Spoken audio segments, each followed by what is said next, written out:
Эфир Абхазского телевидения продолжается. Вы смотрите информационный выпуск Амшикшара. Здравствуйте. Сегодня в выпуске.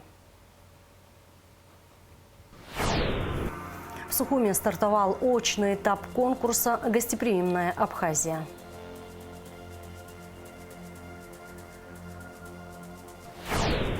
Анна и король заговорили по-абхазски. Премьера фильма состоялась в драмтеатре.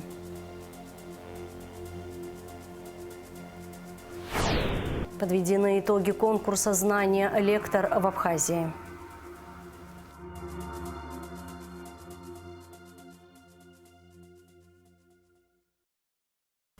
Экс-депутат Адгур Харази отказался участвовать в заседании Верховного суда по делу об убийстве и покушении на убийство.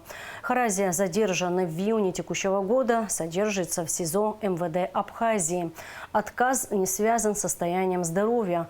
Заседание суда перенесено на 29 декабря. Если Харази вновь не будет доставлен в суд, на ответственные органы будет наложен штраф. Левантий Гицба награжден орденом Ахизапша второй степени. Соответствующий указ подписал президент Бадра Гунба. Левантий Гицба удостоен высокой награды за весомый вклад в национально-освободительное движение, большие заслуги перед Отечеством в период Отечественной войны народа Абхазии и активное участие в общественно-политической жизни Республики Абхазия. Еще одним указом президента Джейхан Зафер удостоен ордена Ахизапша третьей степени за укрепление связей между Абхазией и диаспорой в Турции, а также успешное руководство Абхазским культурным центром в Стамбуле, говорится в тексте указа. За многолетнюю научно-педагогическую деятельность, подготовку квалифицированных специалистов, доктору философских наук, профессору, заведующему кафедрой философии и культурологии Абхазского государственного университета Тарба Ивану Дорофеевичу присвоено почетное звание «Заслуженный деятель науки Республики Абхазия». Более 90 тонн гуманитарного груза будет отправлено на Донбасс, а также в Запорожскую и Херсонскую области в преддверии новогодних праздников. Груз уже собран. Рано утром 16 декабря он отправится в путь в сопровождении министра по ЧС Льва Хыценя. Более 90 тонн гуманитарного груза с начала специальной военной операции Республика Абхазия отправляет в Донецкую Народную Республику, Луганскую Народную Республику, Херсонскую и Запорожскую области. Гуманитарный груз сопровождается министром по чрезвычайным ситуациям Республики Абхазия Львом Квицыня. Сегодня очередное отправление гуманитарного груза перед Новым годом. Абхазия отправляет гуманитарные грузы на Донбасс более 10 лет, с 2014 года. В этом году колонна с гуманитарным грузом в составе 6 фур отправится в новые регионы России 16 декабря в 7 утра из столицы Абхазии. В этот раз в груз вошли цитрусовые плоды, сладкая и бутылированная вода. Доставкой руководит министр по чрезвычайным ситуациям Лев Квицыня. Это традиционно, и в этом году мы отправляем около 100 тонн, мандарин в основном. Ну, груз мы отправляем в Херсон, Запорожье, Донецк, Луганск. В этом, конечно, принимает участие МЧС России. Они нам предоставили транспорт, сопровождение. И послезавтра с утра по области будем распределять. Я сам лично еду в сопровождении. И это поручение президента. И я думаю, что мы все это выполним. Отправка гуманитарного груза для жителей Донецкой и Луганской народных республик, а также Херсонской и Запорожской областей в преддверии Нового года стала доброй традицией. Мы уже нарушать традиции, если даже захотим, не можем, потому что детишки ждут, это большая радость для них. Ну, Новый год без мандарин очень сложно представить, поэтому они ждут этого груза с нетерпением, и для них это большая радость. Конечно, мы от этого получаем удовольствие, когда детишки радуются. Вы же знаете, какая ситуация там, и поэтому я думаю, что это благое дело. С 2022 года представители армянской общины в Абхазии совместно с МЧС принимают участие в отправке гуманитарного груза в зону СВО и новые регионы России. И вот с 2022 года мы при совместной помощи МЧС Абхазии, администрации президента Абхазии, армянской общины и народом Абхазии решили сделать такую акцию. Раздаем мы коробки всему населению. Люди каждый от себя делает, вложит мандарины, коробочки укладывает, и все принимаем в своих приемных пунктах бесплатно. То есть народ хочет нашей Абхазии предоставить, то есть нашу акцию сделать, то, что наша страна богата мандарином, и хотим, чтобы наши мандарины были в новых регионах. Доставили детям, ребятам, кто сегодня сражается на СВО, чтобы новогодний наш подарок, праздничный подарок был на столах у солдат, у ребят, у детей. Эту добрую традицию мы будем продолжать, пока будем жить и существовать, будет Республика Абхазия, до последнего будем ее делать. Да. И, как правило, одна машина у нас всегда идет нашему батальону, нашим ребятам, которые воюют, это дикой дивизии. Поддержка жителей Донбасса, освобожденных территорий, беженцев сегодня как никогда нуждающихся в нашей помощи. Главная цель гуманитарной акции. Отрадно, что наш полезный продукт, цитрус, то есть мандарины, попадут на праздничный стол граждан России, защитникам Родины. Акция организована при поддержке армянской общины Республики Абхазия, Абхазской цитрусовой компании, при содействии властей Республики Абхазия и наших добрых, прекрасных крестьян, которые ежегодно принимают участие в таких акциях, мероприятиях. Только объединившись, мы можем достигнуть победы, мира и добра нашим гражданам. Гуманитарный груз прибудет на место назначения уже 17 декабря. Надя Сагария, Ахрамичба, Абхазское телевидение. Стартовала интенсивная образовательная программа для финалистов конкурса «Гостеприимная Абхазия». Она состоит из 3 рабочих дней в Сухуми и 1 выездного дня в Сочи. Программа включает в себя экспертные панельные сессии, дискуссии, групповую работу, обсуждение идей и инициатив. Организаторы – команда Абхазии, Россия – страна возможностей, мастерская управления «Сеняш». Все подробности в материале Аэлиты Арутюнян. Гостеприимная Абхазия – проект, направленный на поиск, поддержку и реализацию перспективных идей в сфере туризма. Участники в ожидании начала мероприятия, ведь каждый этап проекта – это возможность получить новый ценный опыт. Проект очень интересный, перспективный, дает возможность каждому проявить себя творчески, креативно и продвинуть бренд Абхазии. На самом деле в сфере туризма у нас это уже не первый проект у меня и у моей команды. И интересно заниматься, продвигать именно с точки зрения медиапродвижения Абхазию на мировом пространстве. В рамках акселерационной программы выступят российские эксперты, которые поделятся знаниями в сфере развития проектных инициатив. Научный этап конкурса прошло 80 проектов. Этот этап очень важный. Это первый очный этап, когда мы имеем возможность воочию увидеть друг друга, с кем мы конкурируем, у кого какие идеи. Но самое главное здесь это то, что не важно, какое количество у нас будет победителей. Важно то, что все те, кто сегодня дошли до этого этапа, уже будут иметь возможность получить колоссальные знания в индустрии гостеприимства и туризма в Республике Абхазия. Самое главное во всей этой истории то, что мы друг друга будем знать. Это те люди, которые завтра должны вести индустрию гостеприимства по новым путям, по новым рельсам, к новым вершинам. Участники будут учиться превращать идеи в проекты, работать с экспертами и смотреть на свои проекты под новым ракурсом, разбирать реальные истории и кейсы успеха. Здесь есть, не то чтобы конкурс, но есть результат. Да, вы понимаете, что есть результат, есть там в том числе финансовые средства, которые там выделяются для дальнейшего продолжения. Поэтому, к финишу дойдут не все, это тоже надо понимать. Потому что, кто дойдет к финишу, будет зависеть тоже только от вас. И в этой ситуации те люди, которые эту ленточку просто перережут, которые пробегут в финале, это люди, у которых просто будет хороший, качественный продукт. Цель данного мероприятия – образовательная система и создание сообщества лидеров индустрии гостеприимства Республики Абхазия при помощи взаимодействия со своими проектными инициативами, общими тематическими командами и дальнейшей проработкой своих проектов. У нас проекты разбиты по тематикам. У нас будет планироваться выезд на территорию Сочи, где разбивка тематик следующим образом будет сочетаться с теми проектами, которые люди представляют. То есть, если это вопросы организационного характера, организации туризма, сферы гостеприимства, создания каких-то уникальных гастрономических точек притяжения, они будут развиваться по этим тематикам и уже знакомиться с прекрасным опытом, который на сегодняшний день реализован и работает на территории курортов Краснодарского края. Один из значительных факторов программы – объединение практики и теории. По словам координатора проекта Максима Гумба, отличительная основа заключается в том, что были собраны наиболее перспективные проекты различной тематики, которые в будущем закроют все проблематичные точки в туризме, в том числе и гостеприимстве Абхазии. Это у нас будет еще второй очный модуль – подведение итогов. Но история на этом не заканчивается. Дальше у нас идет этап, когда необходимо будет реализовывать свои проектные инициативы и воплощать свои идеи уже в реальную жизнь. Здесь мы тоже будем оказывать всяческую поддержку, необходимой информацией снабжать, если нужно взаимодействие с экспертами или же, опять же, при реализации своих проектных инициатив какой-то применять опыт, то мы будем это с удовольствием делать при помощи нашей большой команды.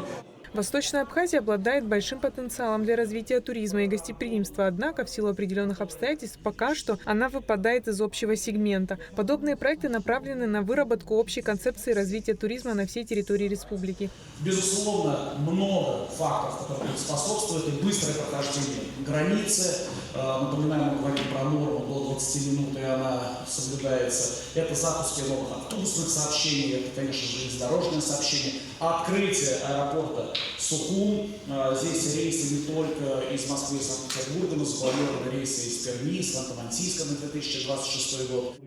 Также в рамках мероприятия прошла панельная сессия «Стратегические ориентиры индустрии гостеприимства Республики Абхазия». На ней среди остальных значимых составляющих республики отмечалась важность людей в сфере туризма Абхазии. В обучающей программе принимают участие 80 человек. Они работают в командах под руководством модераторов и экспертов президентской платформы «Россия – страна возможностей» и мастерской управления «Сенеж». Организаторы АНО «Команда Абхазии», АНО «Россия – страна возможностей», мастерская управления «Сенеж». Айлита Аручинян, Алексей Гухава, Мукамке, Абхазское телевидение. Торжественная церемония награждения победителей конкурса «Знание лектор» прошла в Абхазском госуниверситете. Это первая зарубежная церемония награждения от общества «Знания». В конкурсе участвовали 16 просветителей из Абхазии, 10 из них стали победителями. Участники заключительного этапа представили свои выступления перед экспертным советом на площадке Абхазского государственного университета. Конкурсанты боролись за звание лучшего лектора по 3 основным критериям: знание в выбранной темы и ее актуальность, общая культура, креативность в форматах преподнесения материала. Республика Абхазия – уникальная страна с удивительной, богатой многовековой историей, уникальной самобытной культурой и удивительными традициями. Ключевым направлением нашего взаимодействия, полагаю, должно стать популяризация богатой истории Абхазии, выдающихся деятелей, выдающихся просветителей нашей страны не только в Абхазии, но и за пределами республики. Абхазский государственный университет всегда был таким мощным центром притяжения людей, стремящихся к знаниям. Уверена в том, что взаимодействие АГУ и общество знания откроет новые двери в мир знаний тем, кто к ним стремится. Мы, когда говорим о знании, мы говорим о силе человека, о силе общества, которое приносит в последующем, капитализируясь, пользу своей семье, своей малой родине, своему городу, своей стране, ну и, конечно же, в целом миру. И нам очень приятно то, что Республика Абхазия, руководство страны, руководство университета, в них мы нашли надежных партнеров, с которыми мы можем идти нога об ногу. И общество знания сегодня – это, не побоюсь этого слова, огромный портфель уникальных возможностей в просветительском, образовательном, научном и во многих других аспектах. И нам очень радостно, что инициативы, которые когда-то были впервые предложены несколько лет назад при перезагрузке российского общества знания, горячо приветствуются здесь, на абхазской земле. Старт конкурса для Абхазии дал первый заместитель руководителя администрации президента России Сергей Кириенко. Оценивали финалистов представители органов государственной власти Абхазии, общественных объединений, образовательных организаций и научного сообщества. В конкурсе приняли участие около 100 человек. Это мог быть не только профессиональный лектор, но и любой житель республики старше 18 лет. Для меня лично это новый опыт, новый вызов в жизни.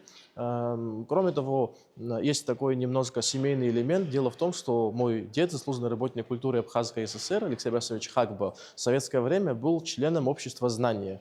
И вот спустя 30 с лишним лет можно сказать, что я продолжил эти добрые традиции и выступил на этом конкурсе. На участие вообще в конкурсе меня сподвигло участие в конкурсе «Наука-знание», который проходил в Москве. Меня очень впечатлили очень большое количество интересных лекций о применении в современном обучении интерактивных методов. И мне захотелось также попробовать себя в этой сфере, посмотреть, на что я способна в данном направлении. Мне понравился очень конкурс, очень сильные конкурсанты, то есть очень интересные были подняты темы в их лекциях, выступлениях. Было очень увлекательно.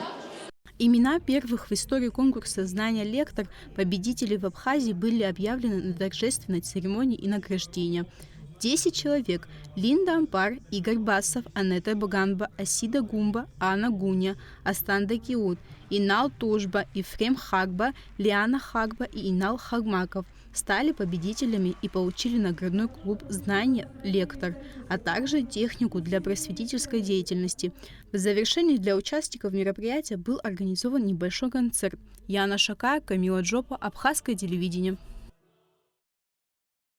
Герои художественного фильма «Анна и король» заговорили на абхазском языке. Премьера дублированной картины прошла в Абхазском государственном драмтеатре. Проект был реализован при поддержке Государственного комитета по государственной языковой политике. Перевод сценария и подбор актеров для озвучивания выполнил народный артист Абхазии режиссер Вячеслав Облотя. Работа над дубляжем продолжалась 6 месяцев. Главные роли привлекли особое внимание зрителей. Анна, образ которой в оригинальной версии воплотила Джоди Фостер, заговорила на абхазском языке голосом Амры Начкеби. Короля, сыгранного Чоу Юнфатом, озвучил Леон Барча. В дубляже также приняли участие Лана Гергия, Ната Мукба, Гарри Джинджоли, Марина Аристава, Расида Сулава, Сырби Сангуля, Роман Сабуа, Тома Авицба, Нур Джинджоли, Вячеслав Облотя и Алхас Марколия. Ева Айба заняла первое место и получила корону от Оксаны Федоровой в конкурсе красоты и талантов «Юная принцесса», финал которого прошел в пятницу в Гагре. Еве Айба также вручили золотую подвеску с фианитами в виде короны. Второе место и серебряную подвеску короны получила Николь Губас. Третье место Кетти Кварча. Приз зрительских симпатий завоевали Мира Цейба и Лея Таня. За лучший образ принцессы призы получили Арнелла Фейсба, Стефания Симонова, Дана Карапетя. Мероприятие прошло при поддержке администрации Гагарского района. Было подано более 900 заявок, и некоторые даже по сей день, уже сегодня финал, до сих пор присылаются анкеты. Из 900 участниц было отобрано, вообще планировалось изначально отобрать 20 финалистов, но так как очень большой был объем работы, мы решили отобрать 25 конкурсанток. Конкурс проходит при содействии отдела культуры Гагарского района и администрации Гагарского района. Также хотели бы выразить нашим партнерам благодарность. Это компания Гагра-Телеком и Барциц Олегу Мсасовичу, который оказал содействия в качестве спонсора. В этом конкурсе проигравших нет. И, безусловно, что они все победители, уже учитывая то, что они здесь находятся. Я хотел бы, чтобы вы оказали им сегодня большую поддержку, большое содействие и отметить, что подобного рода мероприятия очень важны, и их нужно проводить чаще. И, в свою очередь, если мы где-то сможем посодействовать, мы, безусловно, будем содействовать, потому что в таких именно прекрасных конкурсах раскрываются самые большие таланты. Акция по бесплатной стерилизации собак и кошек прошла в селе Дзюкта Сухумского района. Всего было стерилизовано около 60 собак и кошек. Репортаж Гугоцы в Иордании. Одна стерилизованная собака – это до 20 предотвращенных бездомных щенков в год, утверждают специалисты. За этими цифрами реальные судьбы животных, а еще добрые люди, которые не предадут. На ночь Хвирки, одна из них, она подобрала 2 бездомных собак на улице и привезла их на бесплатную акцию по стерилизации в собачий приют в селе Дзукта. Теперь собаки останутся жить у нее дома. Я просто призываю всех делать такие добрые дела и взять ответственность на себя из-за наших, как говорится, малых друзей. Нужны такие акции. Нужны акции побольше, чаще и в других городах тоже. Милана Кучуберия тоже подобрала и привезла на стерилизацию 2 бездомных собак в Нижней Шере. Она так же, как и на ночь Хвирки, надеется, что их примеру последуют и другие. Я заберу. Клички придумали, 2 собачки, Джесси и Лаки. Порода они на дворняшек похожи, не породистые дворняшки. Я очень люблю собак в особенности. 4 раза в год здесь, в приюте для бездомных собак в селе Дзукта, стерилизуют собак и кошек. За защитный фонд «Добрый город» при поддержке администрации Сухума регулярно проводит акции бесплатной стерилизации как для бездомных, так и хозяйских животных. Процедуру проводят квалифицированные врачи. В этом году это завершающая акция по стерилизации домашних и безнадзорных животных. На сегодняшний день по итогам 2025 года простерилизовано более 1000 животных. Мы очень надеемся, что данная практика будет сохранена и в 2026 году. Тем самым мы сможем изменить ситуацию на улицах нашего города и сократить популяцию безнадзорных животных и домашних в том числе. Такие акции будут проводиться и в дальнейшем, если мы тем более наблюдаем, собак стало на улице меньше. Мы, думаю, и в других городах уже будем такую практику применять. Но пока на уровне столицы, то, что в силах администрации, мы стараемся проводить такие работы и всегда поддерживаем такие начинания, как говорится. На следующий год у нас тоже есть какие-то свои планы, о которых мы потом уже и расскажем, и телевидению, и людям, и обществу. Как ни крути, это самый преданный друг человека. Ну, так считается, так оно и есть. С нашей стороны, благодаря администрации, благодаря, еще раз говорю, городскому собранию, мы в силу своих возможностей стараемся и в виде финансовой помощи, и в виде волонтерских каких-либо дел, потому что такие стерилизации проводятся не только в собачьем приюте, а в таких локально, где более уязвимые места. В рамках акции в этот раз стерилизовано около 70 собак и кошек, а это значит, что бездомных животных на улице станет меньше. В самом приюте сегодня содержится около 40 четвероногих. Все они ждут своих хозяев. Гугу Савардания, Налач Кинджерия, Давид Хашик, Абхазское телевидение.